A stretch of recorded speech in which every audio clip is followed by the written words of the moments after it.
Our dear viewers of the Civic Space Television, welcome to yet another show, the community show. We are pleased to be hosting you or having you again this bright start of the new month, December. And today we are going to talk about something very particular of very good concern and dear to all our hearts as human beings, women and men. My name is Fancy Sheila Aromorach, and I will be your host for this particular episode of the community show. And today our conversation will specifically be gender-based violence and its impact in its impact to peace in communities. And that will be our topic of conversation today. I have a very brilliant panel and very diverse panel today, and I'll give each of them a moment to be able to introduce themselves so that you can hear their voices before they get very bold in the conversation. And I will start off with you, Bwambale, in a minute. Over to you. Thank you so much, Fancy Sheila, for the wonderful praise for the brilliance and all that. I'm very glad to be here on Civic Space TV to be sharing my ideas and concepts about gender-based violence. It's a very important topic that I'm really excited to discuss more with great minds that are in the same panel. I'm called Binepe Lhwanzo Bwambale. I am a professional in public health. That's my area of study and specialty. But currently I work as a monitoring and evaluation officer at an organization called GLOFORD here in northern Uganda, in particular in Lira district. And core to my key areas is serving to do, to try and solve issues to do with violence, issues to do with things that are causing problems to the health of the young people, in particular women, girls, and children in this region. And key of our program areas in which we deal in is areas to do with gender-based violence and its eradication in the region. I'll be very glad to bring in some insightful experience, some great stories from the communities that we interact with in regards to these areas. So excited to be here. Thank you so much. Thank you. We are pleased to have you. Hanipher, over to you. Hanipher, are you there? Can you hear us? Yes, yes. Okay. Thank you so much, Shira. I'm glad to be here. I greet you all. And I'm called Nakimera Hanipher. I work with Fragile Hearts Care. We basically work on domestic violence and those victims, especially being that women and children are the most marginalized in this case. So we work on empowering women, we work on helping those victims. So actually we deal with Omuntu has this local person. So I think I have the right information from the rural communities. And I believe by the end of this show, we'll have done a lot that might inspire other people there, countrywide and worldwide. Thank you. Thank you very much. Murungi, over to you. Hi everyone, my name is Murungi Vasta and I work with the Women's Pro Bono Initiative. It's an NGO that advances for the rights of women, and its goal is to make sure that there is to challenge all forms of domestic violence, against all forms of violence and discrimination against women and girls. And I'm also an alumni at a young professional mentorship program that trains young professionals. Thank you. Thank you very much. Achayo Kevin, over to you. Achayo Kevin, CEO of MODUSHER Academy. Yeah, and well, this is a very interesting topic that we are going to be discussing because I am a married woman. I have 2 children, and I live in a community of married women. I have a platform that is to help married women, which has over 200 married women. So we discuss a lot of things, and you realize that gender-based violence is real. It's real, and it's a very sensitive topic to talk about. I encountered a number in my community projects because MODUSHER Academy is an esteem building academy that teaches women how to take good care of themselves, beautify themselves, because as we all know, every woman who looks good feels good about themselves. So I'm really excited and I am expectant. I believe that there are lots of profound things that will be shared during this session. Thank you so much. Thank you, Kevin. We're happy to have you. And our final panelist, Afande, over to you. Yes, thank you very much, Fancy Sheila, for this opportunity. Good morning, good afternoon, good evening, wherever you are tuning from. I am a senior superintendent of police, Jackson Mucunguzi.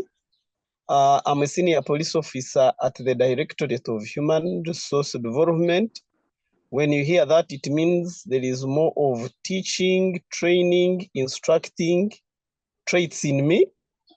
Above all, like how Kevin has said, I'm a happily married person to one female wife. And I subscribe a lot in church matters, projects and programs, because I'm a proud member of the Fathers Union.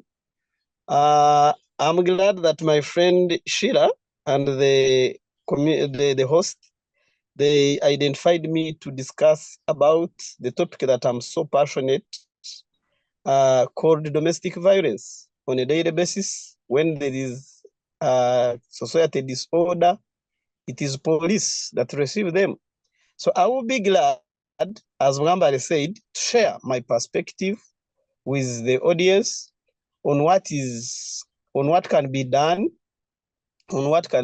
against domestic violence, which to me of late I've just termed to be another third world war that is finishing society. So I think when we join the hands and the heads and brains, at the end of the day, we shall do much better with the view to improve our society. I'm honored and humbled to be here with you. Thank you very much, Afande. And we are also really humbled to have you join the conversation today. So, dear our viewers, the panel is really diverse, and it's amazing that the choice was made very specifically. So our show is going to roll, and just to set pace and context to the show today and the topic of discussion, which is gender-based violence and its impact to peace in communities. The 16 days of activism against gender-based violence is here again. And this started on the 25th of November. So we just have a few days to end the 16 days. That will be on 10th of December. And this year's theme is Invest to Prevent Gender-Based Violence Against Women and Girls. And that particular theme is globally, upheld. And so this year we are speaking towards investment, towards financing preventive measures. And even as much as we are looking at some of the preventive measures, it's very ideal for us to know what's the status quo in terms of GBV. How does GBV look in a country like Uganda, for example? The UN does give us numbers of 736 million women who have experienced gender-based violence or any forms of violence, physical and even sexual, intimate partnership kind of violence. And that's something really to ponder on, such a number that gives us a breakdown of about 1 in every 3 women. So if there is myself, Hanipher, and Murungi here, probably all of us or one of us has actually experienced a form of gender-based violence, physical violence, or online, cyber harassment and all. And those are the questions we would love our panelists to even go deeper into. Why do we still have such huge numbers going on? I mean, why is such a number still growing after all these years of having to be a part of 16 days of activism and telling people about gender-based violence every time, domestic violence in our communities? There are very many civil society spaces that speaks towards this. Police is also very available, in the different stations. We do have people very aware about it. There is education going on. So where is the problem? And our conversation today, just to repeat the topic, is gender-based violence and its impact to peace in communities. And I want Hanipher to start the conversation for us. What's the current state of GBV and how does it manifest? You've given us how you have a grassroots a grassroots background or grassroots feedback in terms of gender-based violence. So what's our current state of gender-based violence in Uganda, and how does it manifest? Just to give our listeners and our viewers a pictorial point of view. Over to you, Hanipher. Well, thank you so much, Sheila. And maybe I'll just first give the overview of what gender-based violence is all about. Basically, these are deliberate physical, sexual, or psychological harmful acts directed to any human being based on their gender. It's deliberate. So these are like the unfair, harmful acts done to us. It can either be to a male or to a female. But in particular here, I base myself on the most vulnerable groups of people in this case, who are women and children. Also men, but not on a big scale. So here my interest is so much on women, because anything that affects a woman must go even to the kids and the entire community. Even men, you can't get peace when this woman is not fine. So my interest is so much on women. And here, being that they are the most marginalized people, they are so much affected. This can be physical, this can be verbal, it can be psychological, sexual, socio-economic, domestic. We've had women who have been sexually harassed. So I think it's a bigger and huge problem. Once it's not taken care of, I'm sure it might cause a very big problem, and it's hard to tackle even other problems without starting with our peace in homes and general communities. Like how you've said, in our country, you have given the global look of how it has affected the whole world, where we've seen that the breakdown of it's 1 woman in 4 who has been affected by this gender-based violence. Can you hear me now? Yes, we can. Yes. I'll give the percentage view of it. We have the 35% of women who have experienced either physical or sexual violence, either by their partners or non-partners. If we talk of partners, it can be a husband but these are the people who stay with these women. Then we've also had the 38% of murders of women who are committed or who are killed by their inmate partners. For those who watch news, you can't fail to see any news in bulletin where they are showing either a man has killed a woman or a woman has done something to a man. But in most cases, it's women who are most affected. So basically, on the grassroots in our communities, it's so much rampant. It's so much that you find you can't spend a day without receiving a woman complaining. And in most cases, there is this psychological violence. I don't know whether people have noticed that it's too much, even more than the physical one. At first, we used to know that women are beaten, are battered, are done all sorts of things. But now there is this rampant one, which is the psychological violence. Most women, they have gone through a lot. They are dying in silence. They are psychologically tortured, but they are there dying, and you find that they are not given a right platform. Their issues are not listened to. Even there is always, I can call it the cultural, how can I say, the stereotypes and prejudice where they are like, a woman, you're not supposed to say this. A woman, even if you want to report your issue, they'll always be like, a woman, they've tagged you something that makes you feel as if you're entitled to that. In our communities, there are homes where you find a woman, even if you have a certain issue, you fear to speak out because a woman, you're not supposed to do that. There are communities, there are cultures, there are religions, there are those norms that are put in place that really suppress women's rights, and they are dying in silence. So I really believe that communities, actually, I don't know whether I can use the right term, that they are rotten.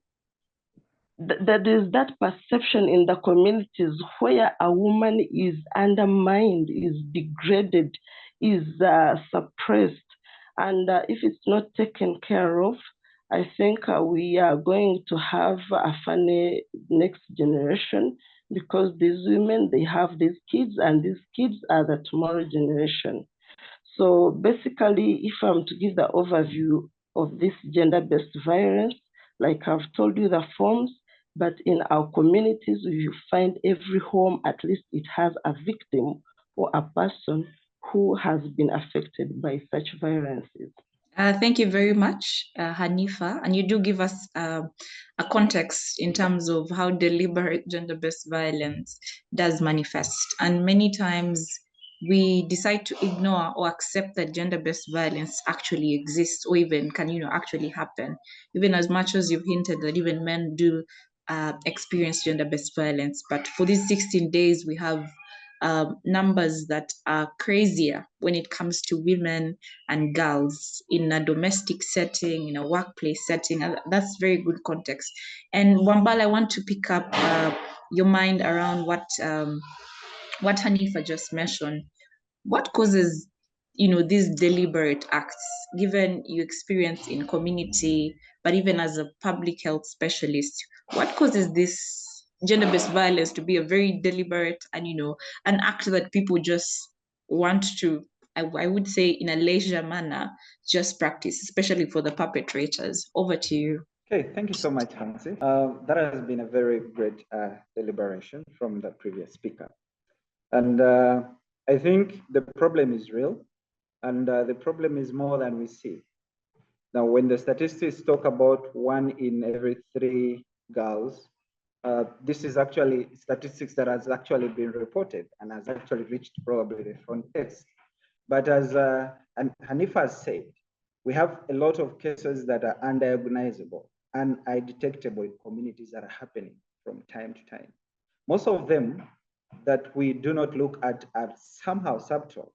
They are not so much physical in the presence.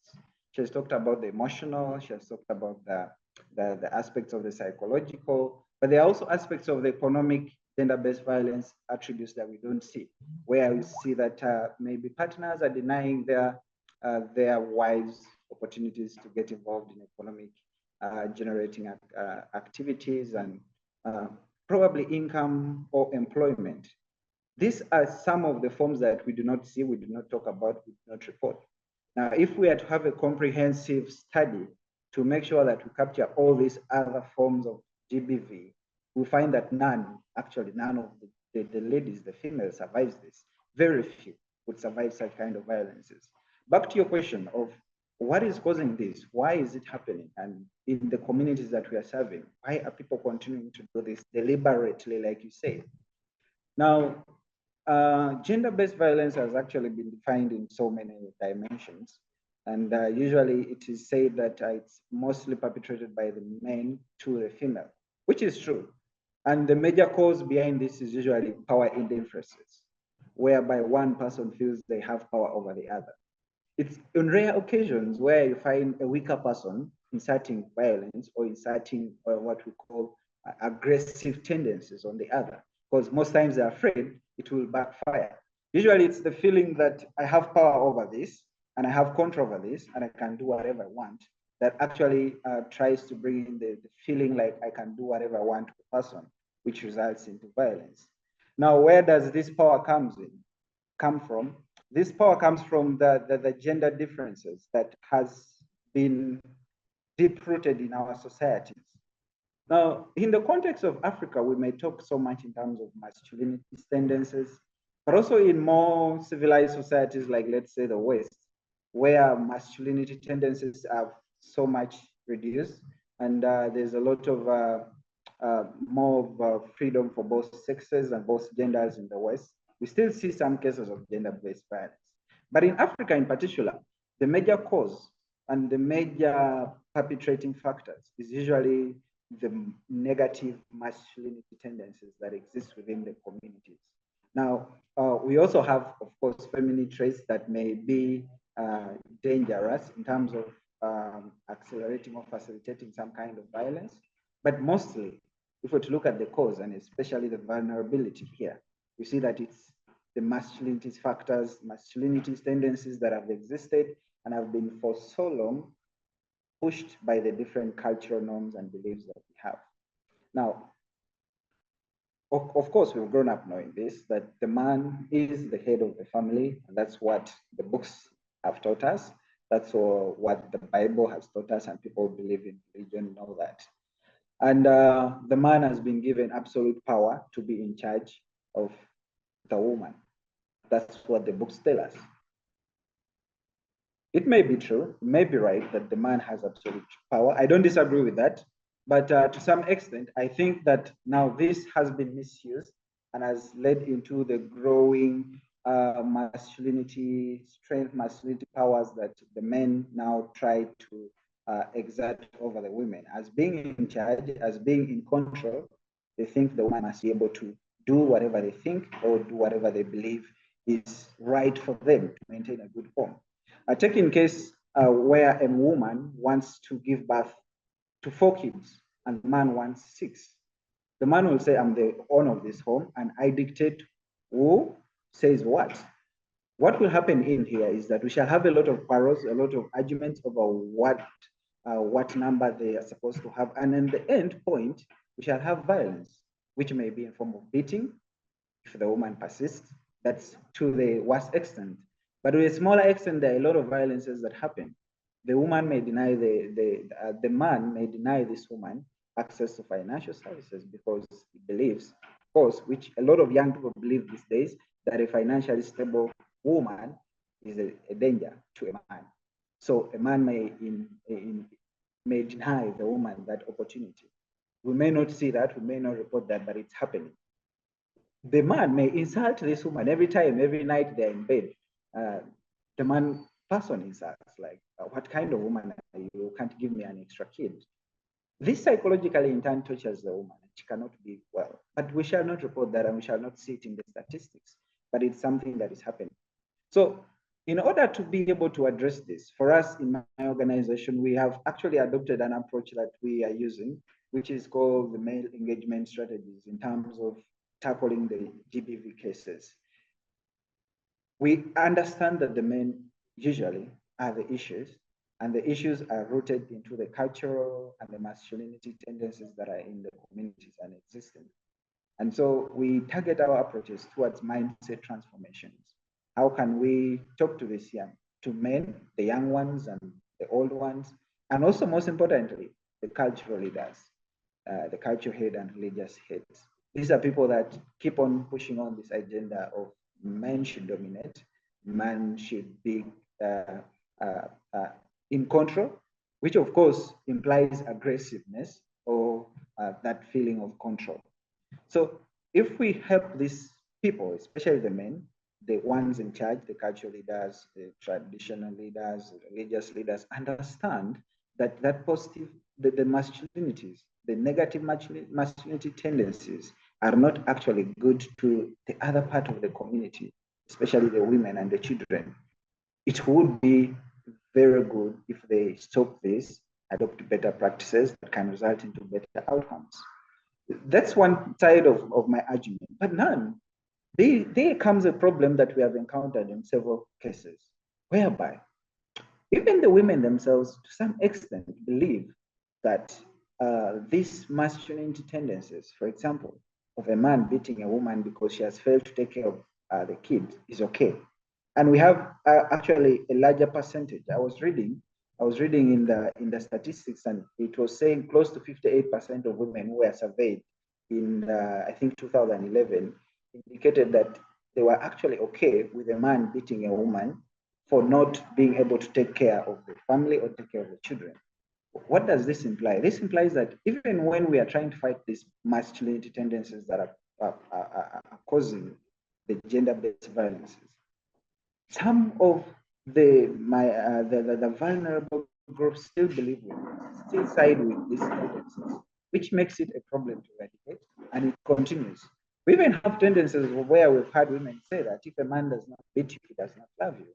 So how can we be able to fight against GBV or end the cases when we still have this kind of rhetorics coming from the side that we still want to help and get to the better side and better health?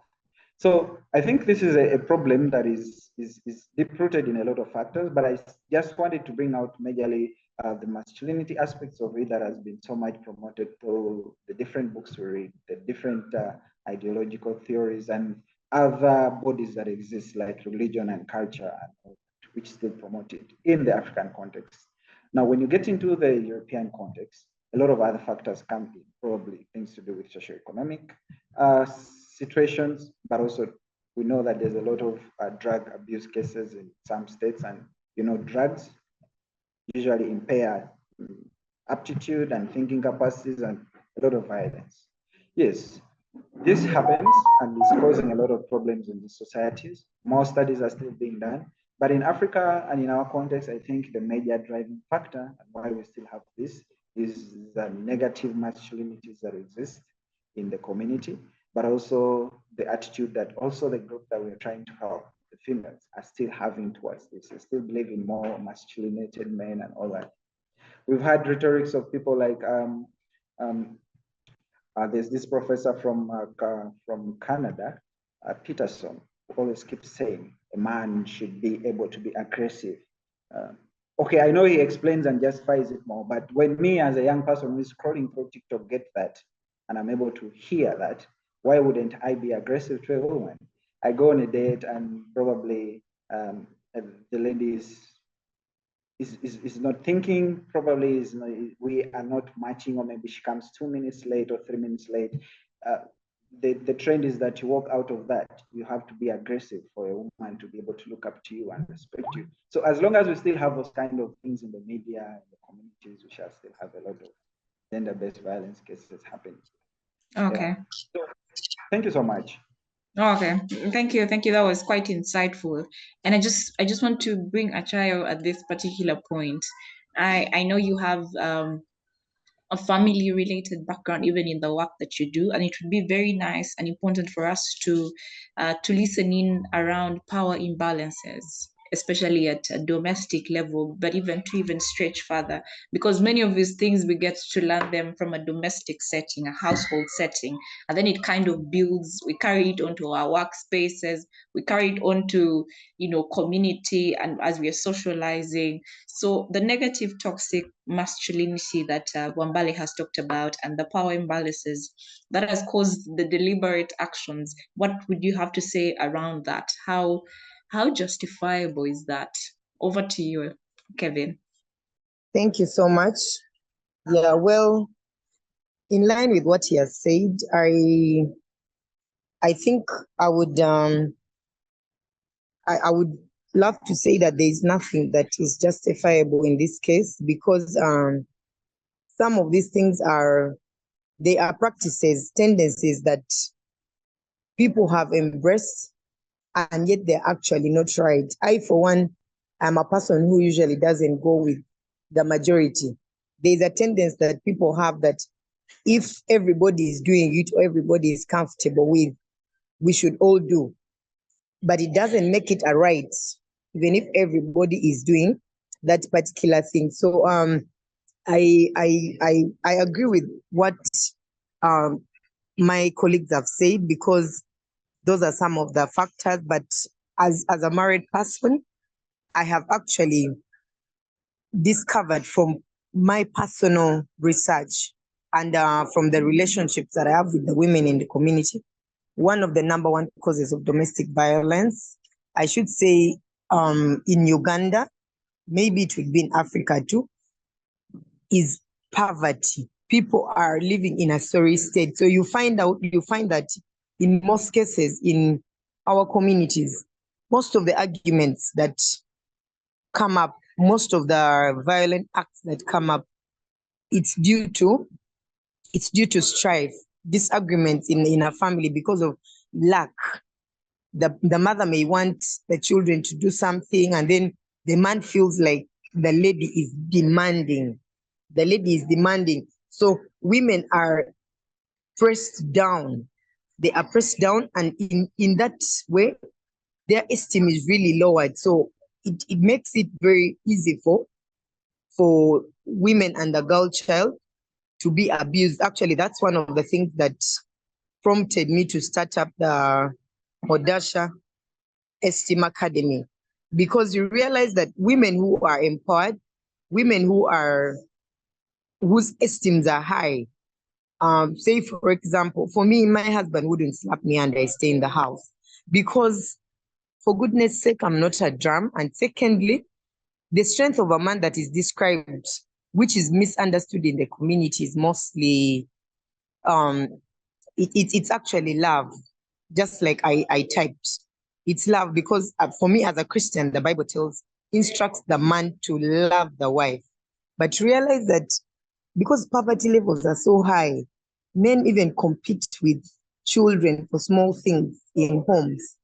So in Uganda, it's one of the main causes, poverty, most of the disagreements. And that's why these days, many girls are getting married to older men, because those are people who have worked, they've established, and at least they have some bit of capital.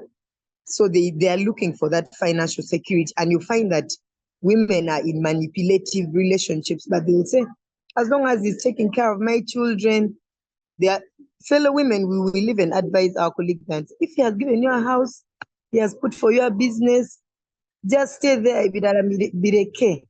Don't care about the rest, but it's actually not right. So you realize that this issue of gender-based violence, it has a number of triggers, which are in relation to identity factors, which some of them, like disability, gender, age, economic status. Women who are more economically empowered are not abused. They are not abused sexually, emotionally, physically, some of those things, because there is that empowerment. Then also lack of sensitization in the community. You find that we still have that that primitive mindset. There are women who even say that if a man does not beat me, which means he doesn't love me. Sometimes I hear those things and they're so heartbreaking. It's really so painful for someone to think that when her husband beats her, then he loves her. But as a Christian, it's actually totally wrong, because the man is supposed to love. And in loving her, the Bible describes the woman as a weaker vessel. So if somebody is a weaker vessel, that means the female gender needs more care. It needs more attention. You need to help them. So with all these identity factors combined, when they're combined and they interact, they create specific or different experiences and situations of discrimination. Because I have heard of scenarios where you have maybe a challenge as a woman, and then you will be shut down. One time I had a landlord who was violent. He made me pay money and didn't come up to meet the standards we had set for the payment. And when I took him to the police, the policemen were actually intimidating me, that you as a woman, a young girl like you, how can you report a landlord? But I thank God that I had a colleague, a friend, who was working in court somewhere, and I just went direct to court in Zambia, and I was truthfully helped. They just summoned him to come. They brought him to court direct. They just bypassed, and they had to transfer my file from one police post to another. So those are some of the things that are bringing about increasing gender-based violence. Because if we look at statistics, that 35% of women are being abused by actually their spouses. It's a very painful thing to look at. Women become anxious yesterday I was talking to a friend and I was telling him that as a woman, I was telling him about gender-based violence, knowing that we are preparing for this. And he told me that's one of the reasons as to why many men are single. Many men are single because women are anxious. They are scared. They feel so vulnerable. So you would rather be a single mother and just take care of your children, have your business, than be in a room where you're going to be battered all the time. And then I think there's also too much substance abuse. I don't know how the government and the community at large can help us to curb this, but believe me, like for example, in Uganda, you cannot move 2-3 streets without finding people with mental health. On every street of Uganda that you walk, out of every 3 streets that you'll move, you will be able to at least find 1 or 2 people with mental health. And it's a worrying state. The other time I was listening to news on TV that 14% of Ugandans are mentally ill because the youths have easy access to these substances. And yet it makes up the biggest population of the country. So what do we take of this? What are we doing about this? Because this is the future. The youths are the future. They make up the biggest population of the country. When you look at there are many people who are committing suicide because of gender-based violence. So to me, as a woman and a married person, I think the main cause here of gender-based violence is poverty. People are living in a sorry state. Children are not going to school. Women don't take care of themselves because men are depriving them of the opportunity to work. How can a man tell a woman that when you work, the other men will be seeing you? Those are things which are not right, because a woman's responsibility is the responsibility of a helper. We are helpers. So if the woman is not working, how do you expect to be helped? There is too much ego in the community. There is a wrong mindset in the community. The power and authority that we talk about in the community is actually abusive. It's not the definition of what power and authority is, because anybody who has power and authority, and the one that is described, it is someone who can put it under control and put it into good use. Yeah, so I think the issue of poverty is something that really needs to be addressed. And then sensitization. We really lack sensitization in our communities. I know there are a number of organizations that are trying to come up with sensitization programs, but they are limited. They are very minimal. Like I, for one, as MODUSHER Academy, I have a project for the women. So far, we've impacted over 300 women in the community within the space of 1 year.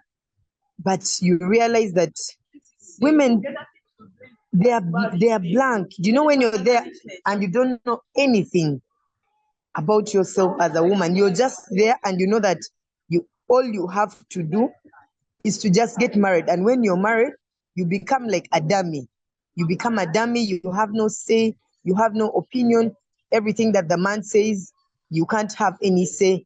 You can't have a say back. And if you are the type of woman, some like me, I'm a very bold person. If you tell me, I'll tell you, honey, this is not right. I know that I love you. I know that you love me. But the love is not going to come with disrespect. And such women, like some of us in the community, they would consider us to be disrespectful women, but that's actually not right. We are supposed to stand up for women. Women are the weaker vessels. They are emotional people, and they need a lot of care. Sensitization is one thing that really needs to be pushed. And we also encourage that We encourage, just like it has been happening. I'm so happy that of late we have so many women leaders. This will also help to curb this problem of gender-based violence, because when women start taking up space in society, it also gives them room. It also gives them room to stand up for themselves. It gives them room to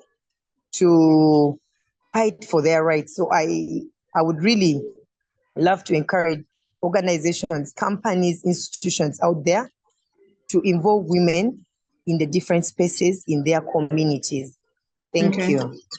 Thank you so much, Kevin. That was quite a lot that you shared with us around the causes, but also giving a light to what Bwambale had shared. And Afande, I would love to pick your mind around this. Hanipher did mention something. She gave us a good context. And then Bwambale even went deeper and described to us why all this is being a deliberate action, power imbalances. Kevin does come and speak towards poverty being a great cause, but then also sensitization. And earlier on, when you were introducing yourself, you did mention how awareness or information sharing is something that you do very passionately. But even given your background as a law enforcer, what's going wrong? What are we doing that is not right from your perspective around gender-based violence? Yes, Afande.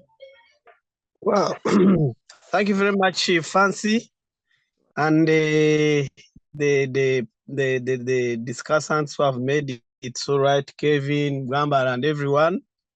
Yes, what went wrong and what's going wrong? It is indeed a dilemma in society. Ladies and gentlemen, allow me first to recognize that the domestic violence is bad and therefore it should be voiced against in the strongest terms possible, because as Bwambale was saying, it is a deliberate wrong act or behavior that is against peace. As police, we are mandated to keep law and order, but unfortunately, the people that we are keeping law and order with have become violent. On the contrary view, surprisingly, those who are in academic world, they need to do research. It is now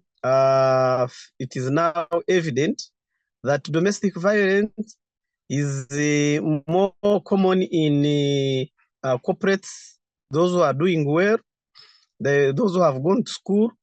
Police is overwhelmed by cases of domestic violence.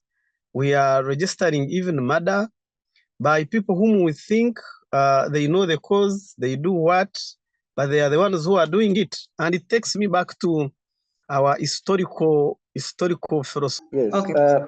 Am I allowed to chip in a little bit on what Afande was saying? Exactly. I got so much interested in particular, where he said that actually the cases of domestic violence are actually more in the affluent societies. That actually caught my mind and took me back to Kevin's discussion where she talked about poverty.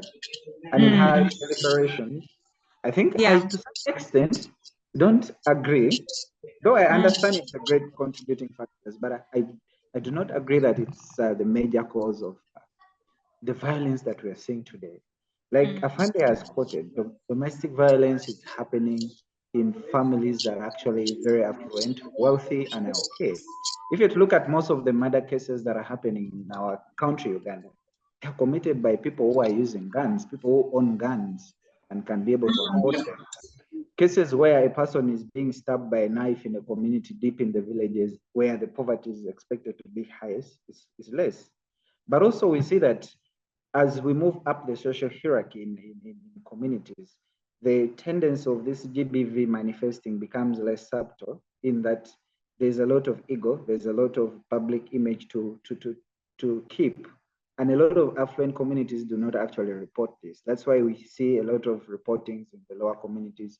But this case is actually very, very more in these houses that are having all the resources that you could talk about. So I would not totally agree that poverty is a major cause. We have moved past poverty. If you look at our social index, most of Ugandans are now getting out of the poverty poverty dimension. If you look at countries like the first world countries where GBV is still happening, these people could not consider them to be poor anymore. They're already at certain classes. So we cannot still attribute poverty to this main cause, but we should now look at factors that goes beyond poverty. Thank you. I just wanted to add that. Thank you, Bwambale, for that. Afande, welcome back, and we thank God that you have fought the internet. I would give you back the mic so you continue from where you had stopped. Over to you, Afande. But you know, today's topic is so dangerous, domestic violence, and it also affected the internet, which was so dangerous, and we really cancel and fire it in the name of Jesus Christ. So, ladies and gentlemen, as I was saying, police is equally challenged with the high number of domestic violence. We are seeing how people are killing each other. And to me, as Jackson Mucunguzi, I've zeroed it down to ego, okay? This sense of entitlement where people feel that they are superior to others, like how Bwambale was saying, gender above, that a boy child is greater than a girl child. This is causing problem. For over 15 years, we have continuously and consistently empowered a girl child and forgotten a boy child who is going to get married in near future, and they have different upbringing. How I wish we can look at both gender as human beings who join together to stay together forever. Poor communication is a problem that is also causing problem and propagating this domestic violence. You find people are lying. They don't want to say the truth in whatever they are doing. They are not transparent. And this one takes me back to my sister Kevin, who was talking about the mental illness. The other day, Butavika Hospital, a national referral hospital, had to put a placard on the gate and said, there is no more space. I think mental illness is becoming so serious. Actually, yesterday I was in one of the in one of the workshops where we are talking about why youth have been denied the platform in terms of sensitization and national development. And we were informed that the statistics has moved from 14 million, it is coming now to 15 million. So at what rate are we going? And this is now actually a global problem. Canada was leading and USA. Gone are the days where you would find that you cannot find a mad person on the street, but now it is worse. And as they said, it is affecting the youth, and the youth are the backbone and fulcrum of the society. So this issue of ego in relationship in relationships, in workplace, is the one that is promoting all the other forms of domestic violence that they first discussed and talked about them.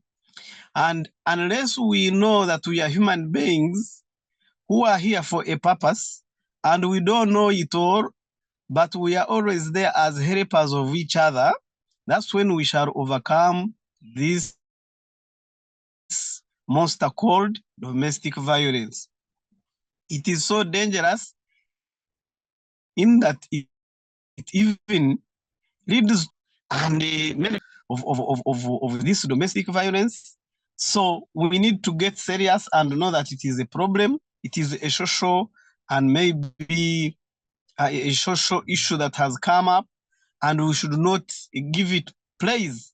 One of the things that I have realized is that whenever victims of domestic violence talk about them, we make comedy out of them instead of helping them, which is very dangerous. It's high time we know that it is a challenge. It's high time we know it has no class now. It affects everybody, the poor, the rich, and it is becoming a problem. Ladies and gentlemen, the problem of this gender domestic violence is that it manifests itself when somebody has been planning for it for over time. By the time he or she strikes, it means he has been planning it for very many times. So it is high time we do more of sensitization. I am glad that today you have organized this.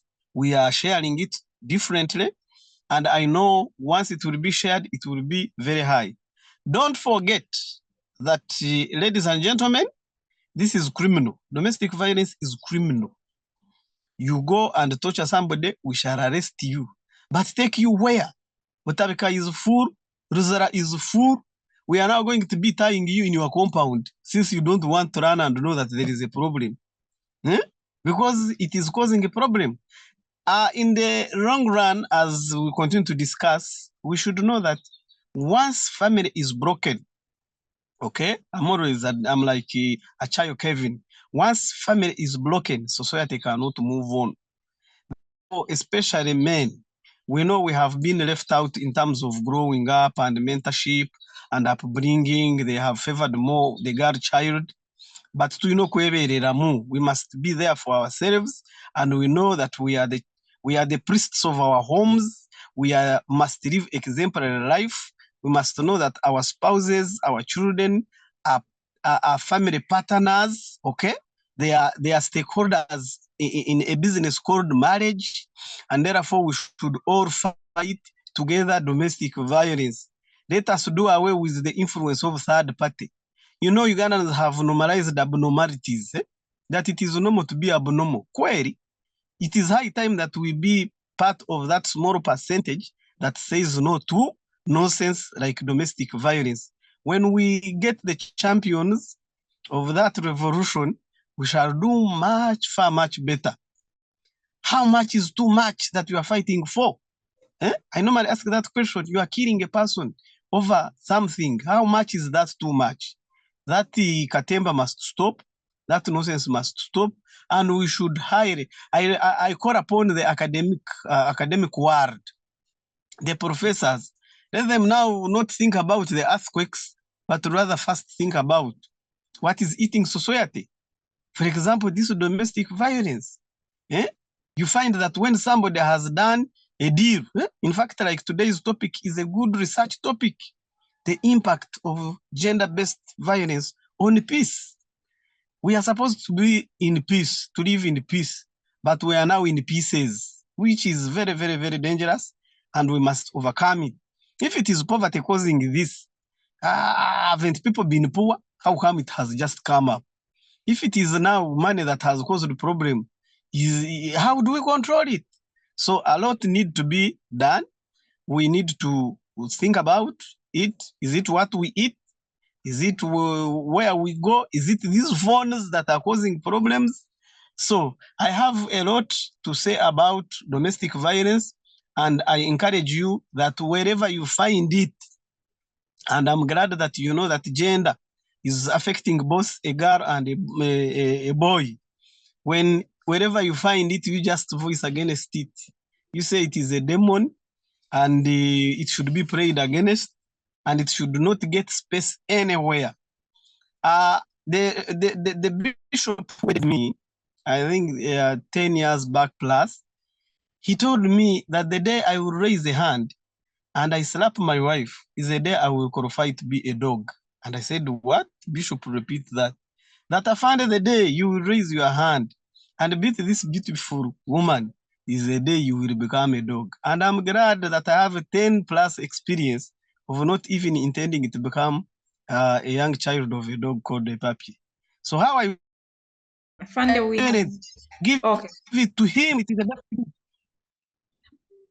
Afande does speak towards GBV being a very humanitarian issue that needs to be addressed with paramount importance, and even highlighting the need for us to do. Oh, Afande, you're back. Can you hear us? As you conclude, as you conclude, over to you. You know, I parked on the roadside to make sure that I share with you. In conclusion, therefore, domestic violence is dangerous. Domestic violence can cause death. Domestic violence can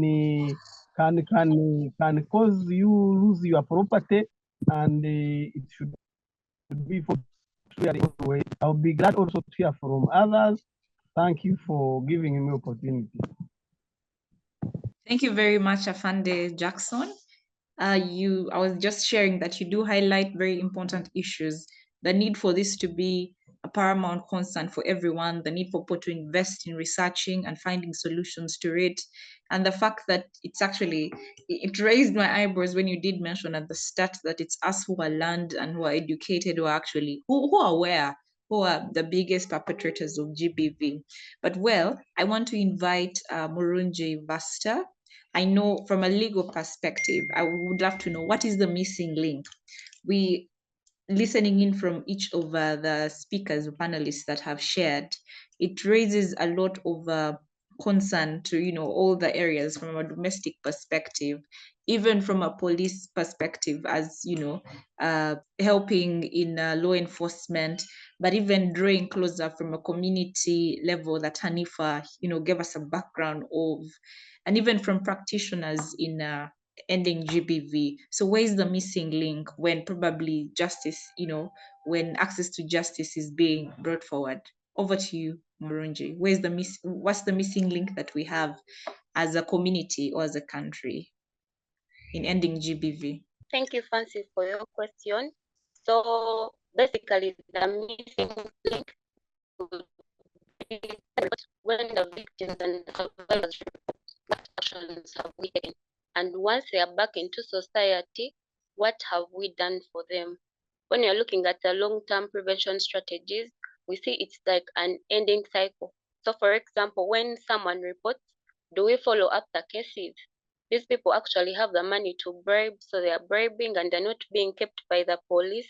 And once they go back to society, there's a lot of stigma, so they are unable to be integrated again.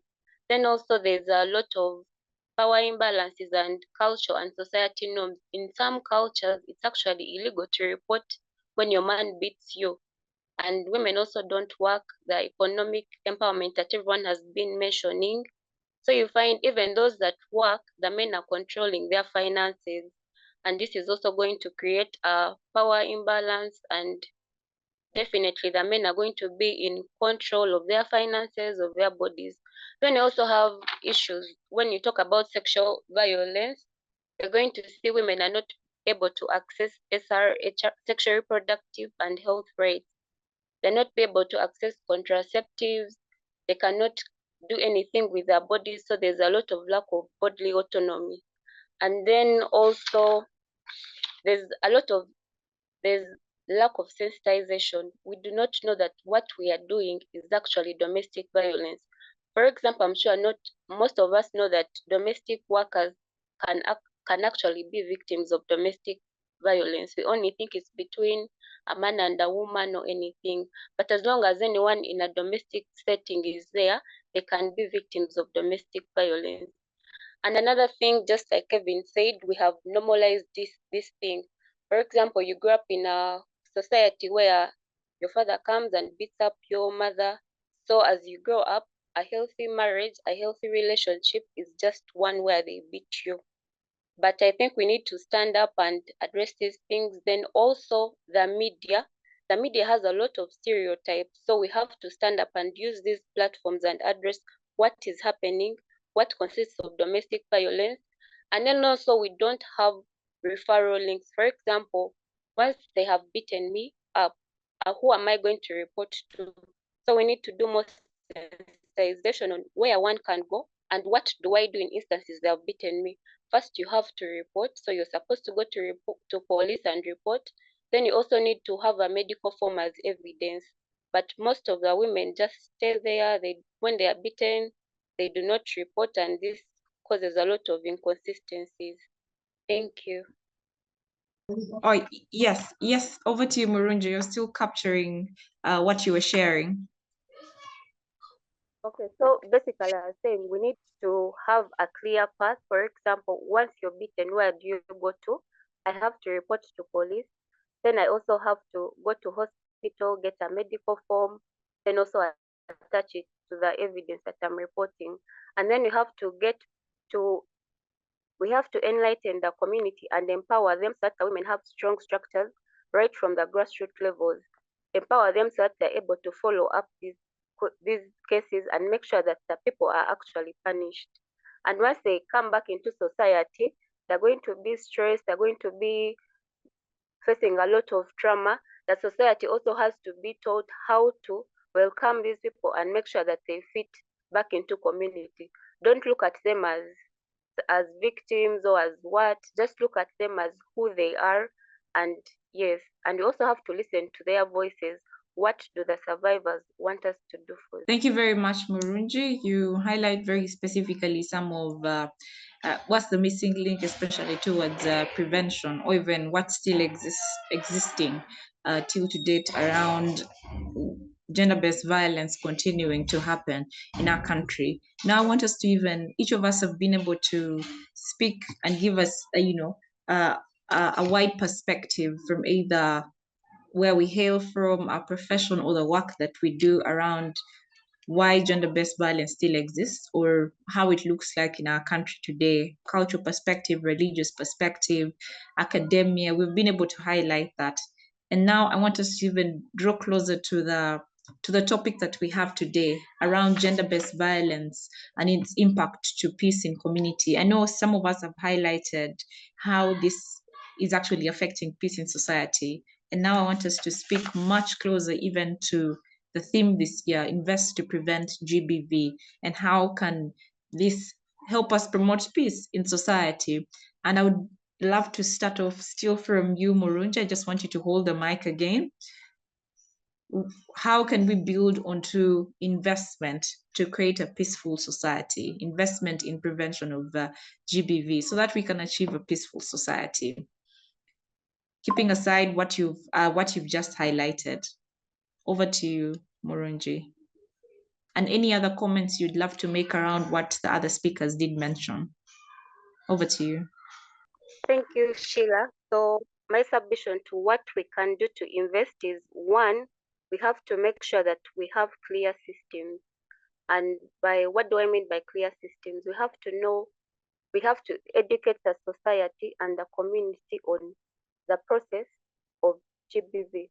How does it come about? What is it? How does it, what are the forms, and who can be a victim? Then from there, we have to teach them where do I report? And then also we have to make sure that once these people are reported, they actually serve the punishment. And then also what we can do is just to note that, isn't that something that's already being done? Education or around the systems or what's there in place, is that something that isn't already being done? Or there's something that we need to emphasize that is still missing? Over to you. You see, most of these things, we say them, but we do not implement them. So we have to work on the implementation. Then another thing, just like I mentioned earlier, we have to use the media to our advantage. There's a lot of stereotypes. There are people that, for example, someone says something on the media, there's online gender-based violence, and people are being body shamed, people are being trolled, harassed, and stalked. So we also have to address this issue. And I think we also need a clear definition of what gender-based violence is. Thank you. And collaboration. We need to collaborate with each other, make sure that civil society organizations, the government, and stakeholders, different stakeholders do collaborate together. Thank you. All right, thank you. I was about to ask you who is responsible, but you then mentioned it at the end. Stakeholders, government, and civil society should come in action. Thank you. I would love to hear from Hanipher. How can we invest to prevent GBV, given your perspective as a community builder? Not forgetting who is responsible and how we can do that. Over to you, Hanipher. Okay, thank you so much, Sheila. Like how we can invest in averting the situation as in regarding gender-based violence, I think it takes a lot and it starts with us. Everyone in their capacities knew that peace starts with us. So basically I want first to highlight on, according to my colleagues, they all talked on the causes, the factors that has really geared this rise of gender-based violence. But categorically, we've got like cultural factors. From our communities where we all come from, we have got different cultures. We have cultures in most cases where you find that women are not given, they're not brought on table. Women are always suppressed there behind. So I wish we can change that. And this is done by everyone. Let this start from our families.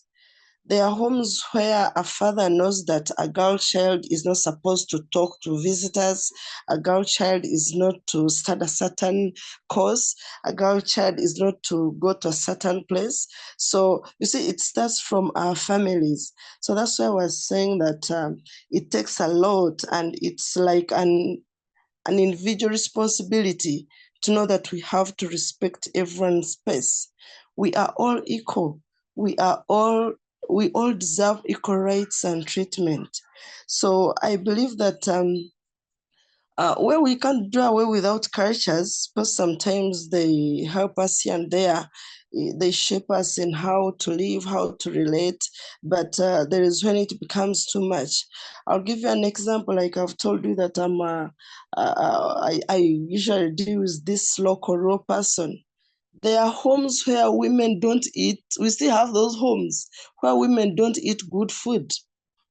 We still have homes where a woman can't decide on how many kids she would love to bear, you know. We still have homes where a woman cannot be in position to say that I would want my child to go to a certain school. And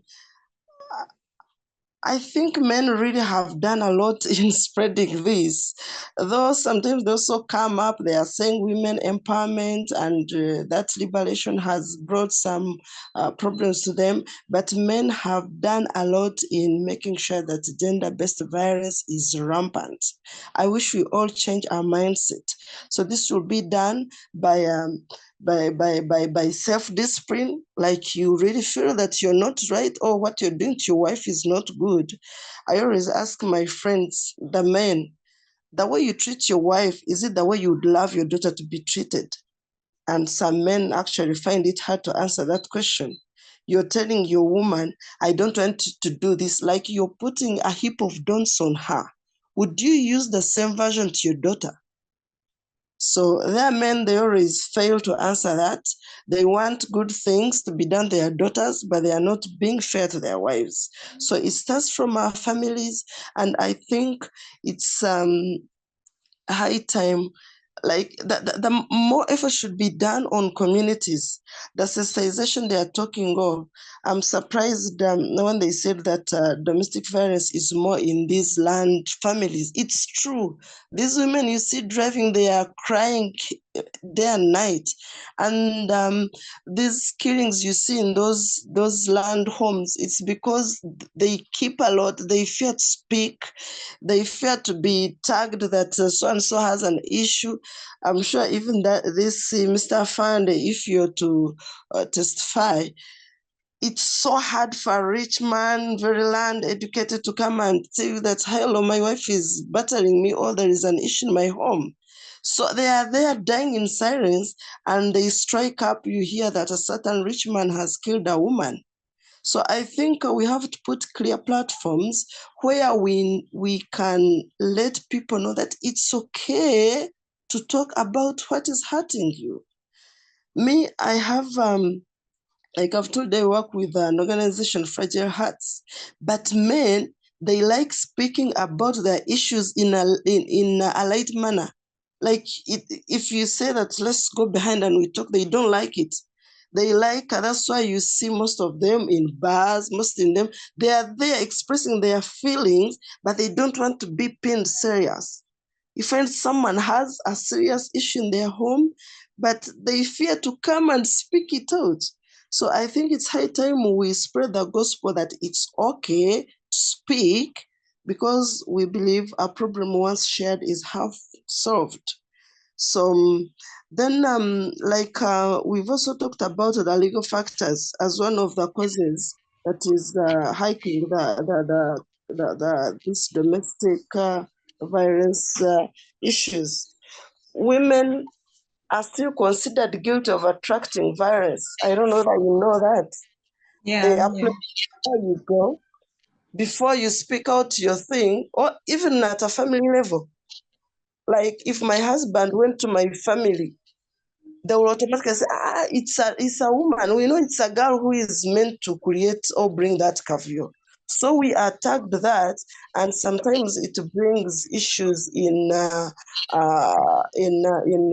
getting solutions to domestic violence.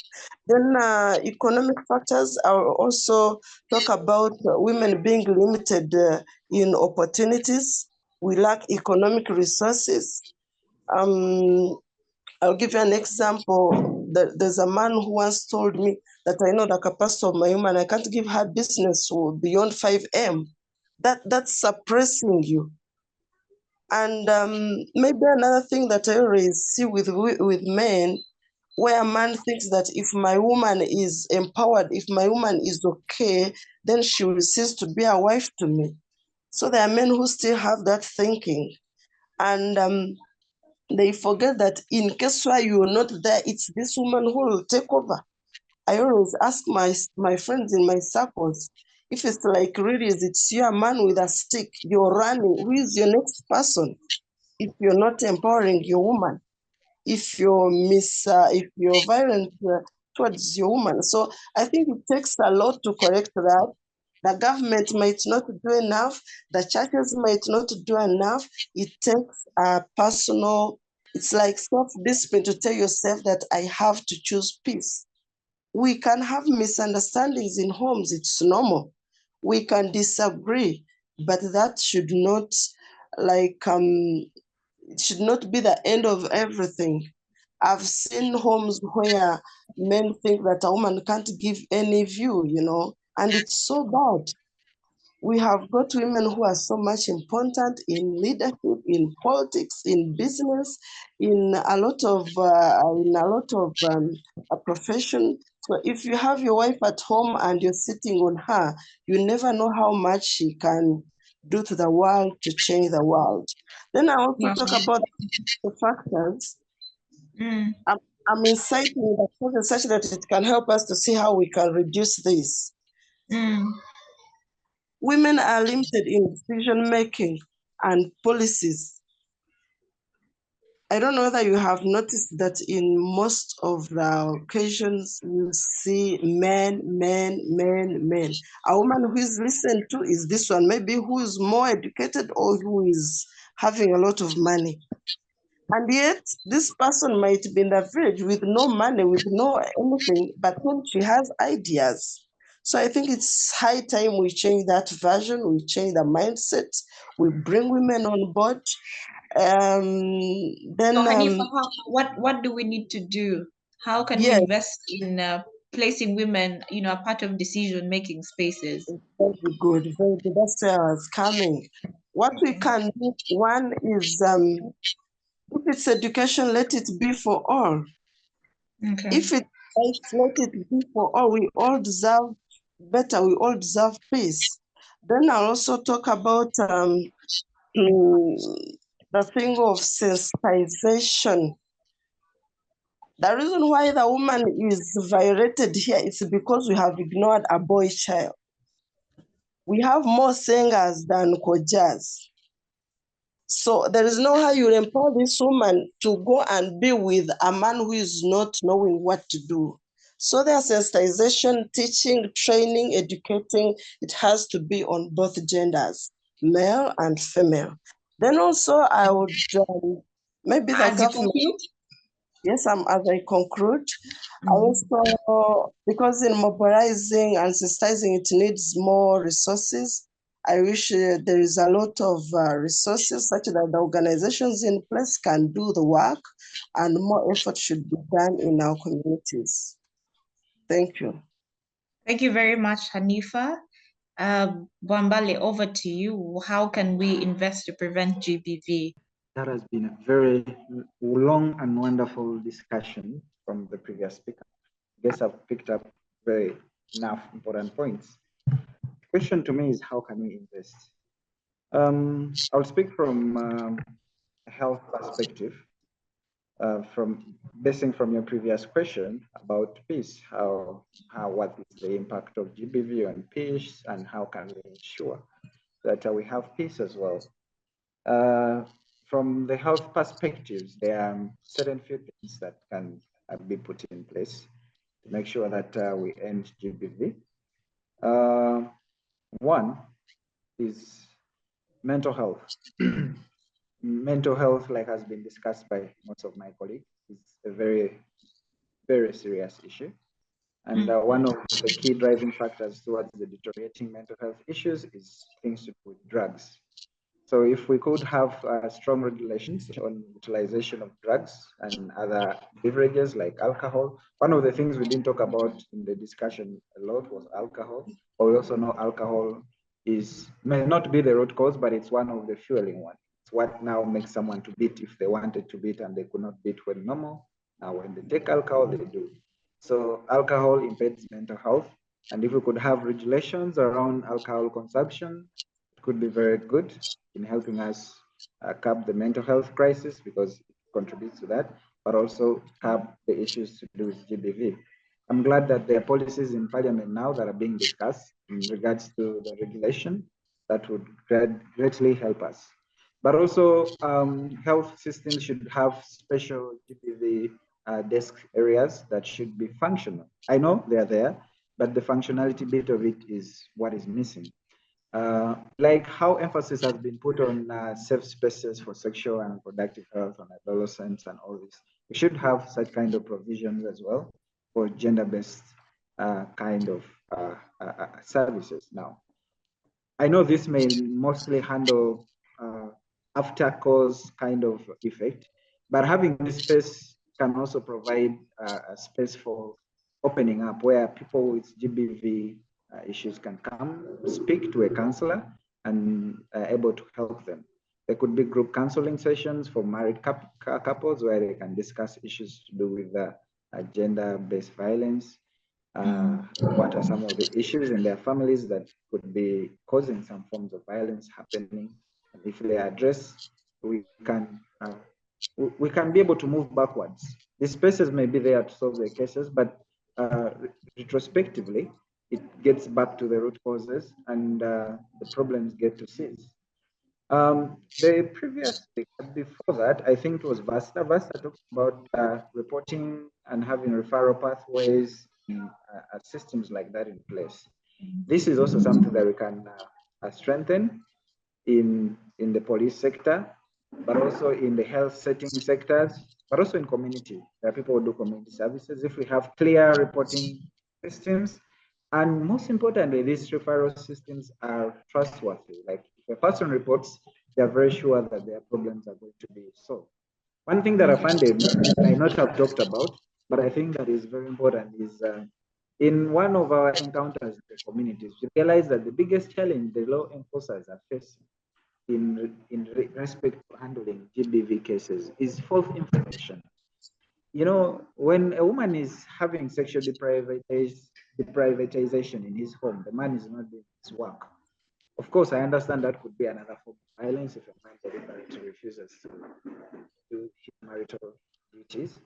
But this woman may not report this as that because it's embarrassing to her, probably embarrassing to the man and all that. The woman will report it in case just as a domestic violence case and may not be very clear or may say that it's refusing to provide.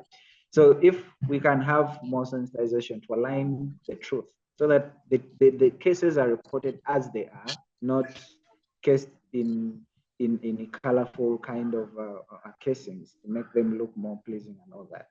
So if we could have these referral systems streamlined so that we can be able to get exact information, it would be very, very important and significant. Lastly, this is more of a problematic. Maybe I could start by asking a question. Are the women emancipated enough? Have we done enough to emancipate them? Some of these violences can be stopped if only the women are assertive enough, emancipated enough to stand strong against this. I'll be honest. I go to clubs sometimes, or bars, and I see the kind of violence that happens to women there. It's so terrible. A woman is dancing and a guy comes around, touches the butt or touches the boobs, and she's not assertive enough to say, why are you doing it? But that's violence. Some of the women are actually very lenient and very, very compromising, that they settle in for men who are abusing drugs, who take alcohol, who take drugs, and actually beat them physically. If these women are emancipated enough, they can have the ability to say, no, I have the power to move out of this relationship. In my mind, actually, okay, in my own perspective, I would ask, why would I even in the first place date a drug addict? Okay, I know they're humans and we need to be considerate and all that, but you should have the ability to know that there comes consequences with dating someone who is in that case. And if ladies understand this, they can be able to cleanly move out of such relationships that are going to expose them. This is emancipation. For years, we have said women, we are focusing on women, we are focusing on women, we are focusing on women. But the truth is, are they really getting emancipated? I know of ladies who have degrees in law, but still are being violated by guys who have not even a single certificate. And they are patient in these relationships. I don't know whether it's love. They say love is blind, but I think it's more of something to do with someone being able to realize self-actualization and know their worth, know their value, and move out of this kind of relationships. So the emancipation we have talked about for a very long time, I think, is not yet impactful on the lives of the women. And to be able to end this GBV, it must happen with the women being assertive, being strong, and saying no. But one thing I would like to say before I close is that in our discussion, there are very few categories of people that we have not talked about so much, especially the persons with disabilities. Now, these people, in most cases, are, I would say, multifacetedly disadvantaged in that, one, they are disabled, they cannot defend themselves. Two, they are disabled and sometimes cannot be able to earn decent income for their lives.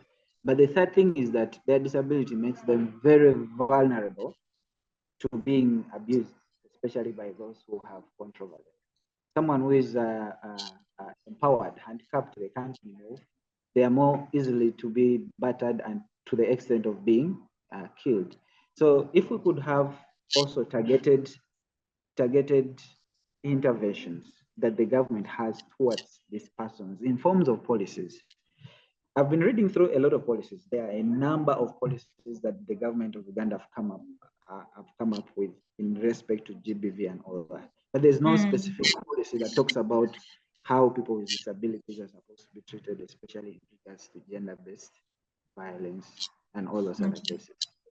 Another categories of people are those that are living with HIV and also females.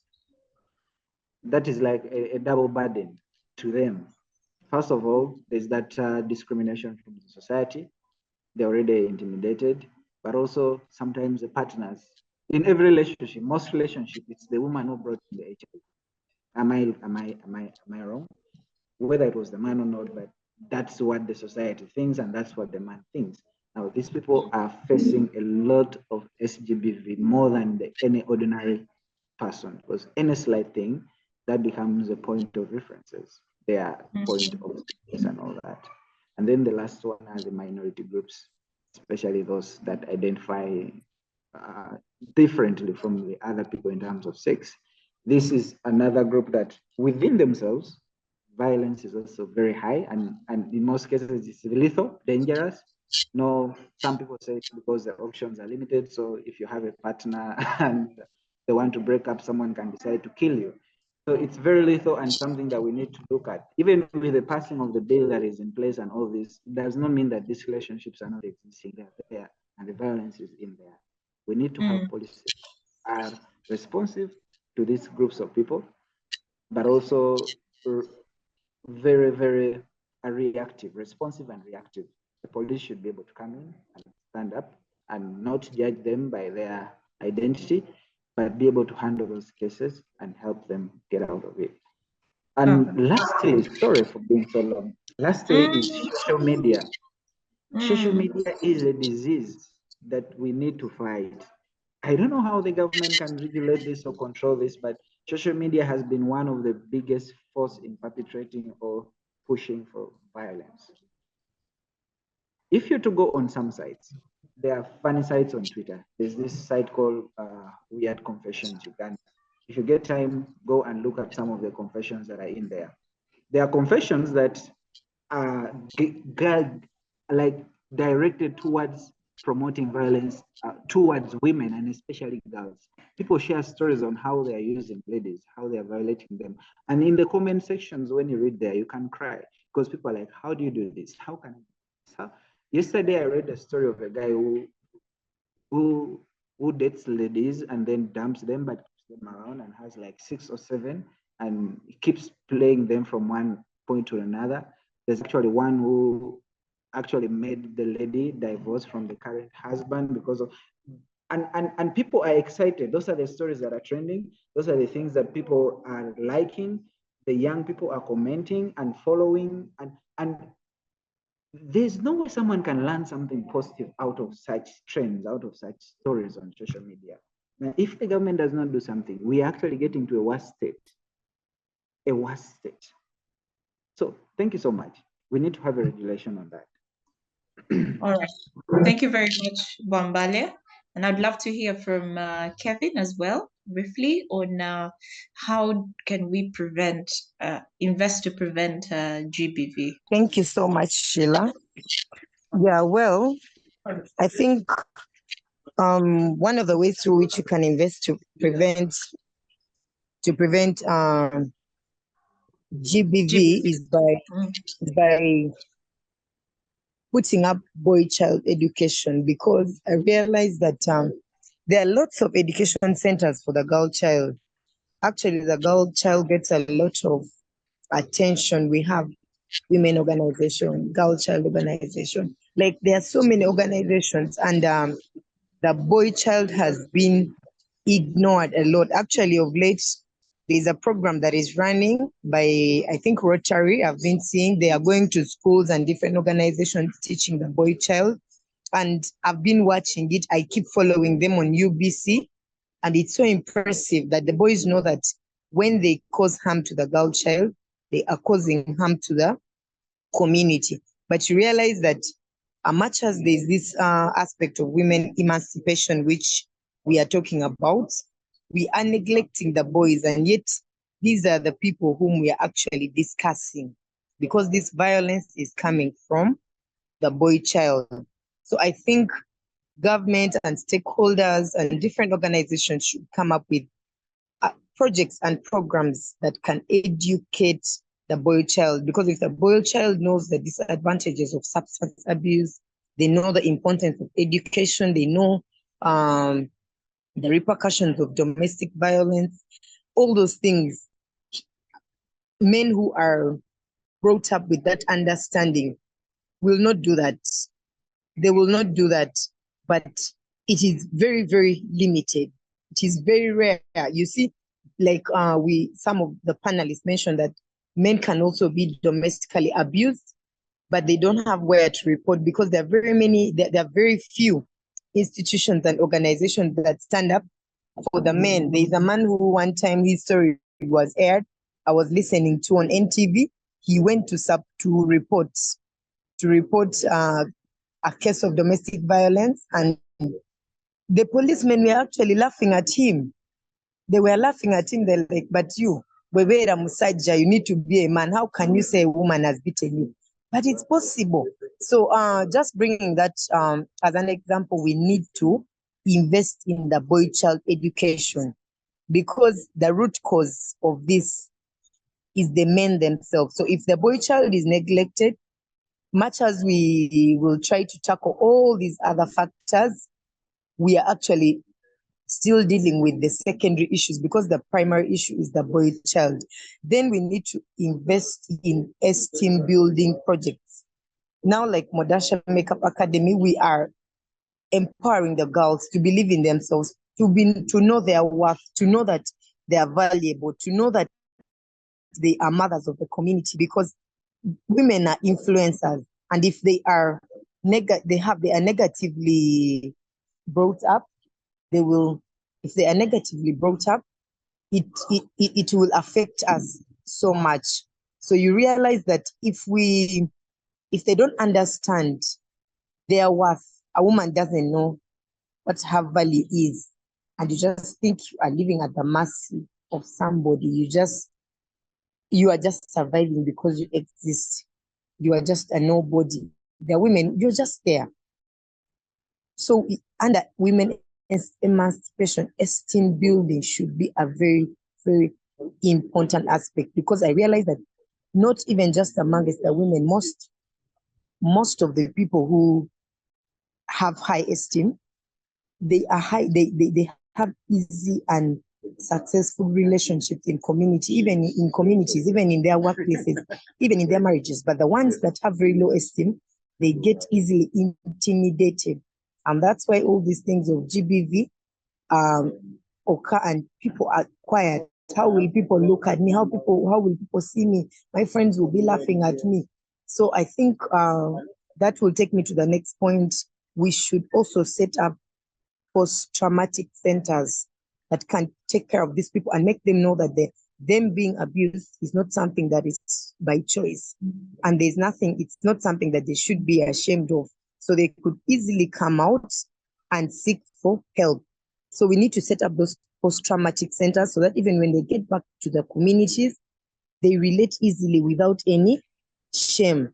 We also need legal protection, because like now in our communities, if somebody identifies maybe a violent circumstance and they go and report, how is that person being legally protected? So we need a strong base of legal protection so that people can come out. But because of lack of that unit of legal protection, people are scared, people are dying silently. You hear that people have committed suicides. My colleagues were saying that poverty is not one of the main causes, but the highest number of domestic violence, GBV, is amongst people of low income statuses. It's just that the people of high income statuses have that financial capacity for them to go and hire lawyers. They bring it out in public because they have a certain segment of people and influence. So they are more pronounced and they are more sounding, but the biggest number is dying there silently. So I also think one of the things that we need to do, women-led organizations need to be supported. They need strong support. They need to be supported politically, financially, psychologically, in different ways, because I know there are very many women-led organizations, but they are in sorry states and they have numbers of women. And you find that there is a lady who has over 100 women, 200 women, but they have very minimal support. So it is very hard for them to be able to empower these women. Like I, for one, I have over 300 women. This is a project that I run as an individual. But yet you find that there are certain projects out there which actually need minimal support, but because they're given so much publicity and people are coming up to support. So I'm thinking these women-led projects, especially the ones that seem to be very small in those communities, actually these are the people who are interacting one-on-one with victims of GBV. So I think we need to support women-led projects, and women also need cash support. Women need to be supported financially. I am very grateful that Kevin. as I conclude, I'm very grateful that we have some projects that are put in place by the government. But I wish when at the end of these projects, these empowerment projects for the girls, how I wish and pray that they could also get financial support, because at the end of these projects that they go through, maybe they've gone through tailoring classes, they've gone through baking classes, it all becomes pointless, because if I learn how to do tailoring and then at the end of the day, I can't do the tailoring work because I don't have a machine. But and yet, if maybe we have financial support that could help me acquire a machine to start off with putting into practice the skills that I attain, I would get more empowered, and it would also support me as a woman in the community. That would really be so good. So I think women need cash support. Otherwise, there are lots of things that can be done. Thank you so much, Sheila, for giving us this opportunity. It's really been a very interactive debate, discussion, and we've learned a lot. I pray that these things, whoever is listening out there, we can come together and join hands, because I know this is possible. Yeah, Sheila, thank you for hosting us. We're really very grateful. And I hope some of the things that we've discussed here, we can see them being put into practice, because this is a global pandemic. I did a bit of research, and I found online, from Global Bank, that gender-based violence is actually a global pandemic, which means it's not something small. It's not an issue that can just be handled by 2, 3, 4 people, but we all need to come up together as a community. And I think the strong foundation that we can lay is to educate the boy child, to educate the boy child. Yeah. So thank you so much for hosting us. We are really very grateful. And I would love to wish everybody a beautiful day. Thank you, Thank Kevin. you. Thank you. So as we wrap up this discussion, I want Afande to wrap up the conversation on investing to prevent GBV. Over to you, Afande, as we wrap up and hear from you. Thank you very much, Fancy. Today's network has done a service to me and you. We go off, we come back. I hope our technical person will be able to cut here and there to get a very good output in the end of it. Yes. Kevin, we want to thank you for walking a talk and for the good work you're doing. It's a great pleasure to find that we have Ugandans of your caliber who are doing great work there. So keep it up. Ladies and gentlemen, it is also good to be a good person. And how I wish we can be the first agents of this revolution by saying no to domestic violence, because as they have said, it is now a global pandemic, as World Bank has named it, and I agree with them. If you read today's monitor, they are saying that 70 teenagers are getting HIV, and this means that there is a lot of sexual immorality that is in society, and it is going to also increase on the domestic violence, not domestic, but gender-based violence. So we need to prepare for the worst. We need to prepare for the worst, and the more we sensitize on how to handle gender-based issues, we have a full department in the investigation Chubudi that deals with gender-based violence, and we are doing actually already the countrywide sensitization programs, starting with our own, because you see, being a police officer does not mean that you are not a Ugandan. We are starting with our own, telling them that this is a monster. And now that even Kevin has helped me to tell them that it is a global pandemic, as it was, we are going to do much better. Indeed, my network is poor, but we can do much better. We can sensitize. Talking, I liked the theme, the last theme of Rotary Club. The Rotaract were saying, break the silence against the domestic violence, against the gender-based violence, against all forms of violence that we've been talking about. We should always remind the perpetrators that it is criminal, okay? It is criminal in nature to participate, to promote, to aid. We are saying now is more handing. So my last shot and do much better. Together we can be serious Ugandans. Together we can have our own. In life, when you don't have a vision of what you want to be, you don't have the principles that guide you, you will be, you'll just be a wasted fellow. It is usually very bad. Find that you are a hero outside, you are a zero at home. Therefore, let us strengthen the home basis. The taproot and fulcrum of society is home. We don't bring these titles, we don't bring these things at home. When you reach at home, you are a shareholder. You are not the OC, DPC, CEO, what. No, you are a dad. Let us be intentional. Let us be systematic. Change does not need many people. It starts with you. It's not an institutional matter, but it is an individual issue. If we don't do that, and we avoid the influence of third party, of those who are already spoiled, then we can do much better. But we should encourage, and when somebody comes to you saying that he's a victim, kind of don't make a story. So moving forward, all of us, let us now gossip the gospel against gender-based violence, because it is not necessary in our economy. I've said all this for God and my country, Uganda, the power of. Thank you very much, Afande. What a way to end our conversation today on gender-based violence and its impact to peace in communities.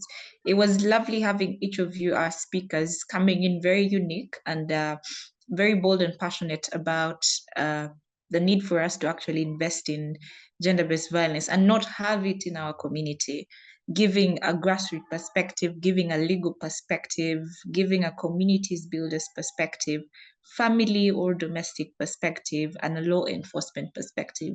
Today's show was made even more exciting because of your honest sharing and us having a very honest conversation around gender-based violence. And you clearly remind our listeners and the country at large to invest, given their capacity, in whatever capacity you are, because each of us has a responsibility. I think that was clearly noted by one of you. We all have a responsibility to end this. And it's not only a conversation for probably lawyers or police officers or people like Kevin Achayo, or even just you as the panelist, but it's a conversation for everyone, even the boys and even the men. So thank you so much. And we have come to the end of our conversation and our show for today. To our listeners and our viewers, thank you so much for joining us. We remain very pleased and honored to be able to share with you and to bring this to you. And we invite you to stay tuned to the Civic Space television and be able to like on each of our platforms, on Twitter, on Instagram, and even our YouTube channel. Be able to subscribe just so that you can be able to have notifications coming in on when our next shows and next programming will be. Have a great rest of the day, and please be able to join the world during these 16 days on a personal basis, most especially. Thank you so much. My name is Fancy Sheila Aromorach, and I was your host for this episode. Thank you.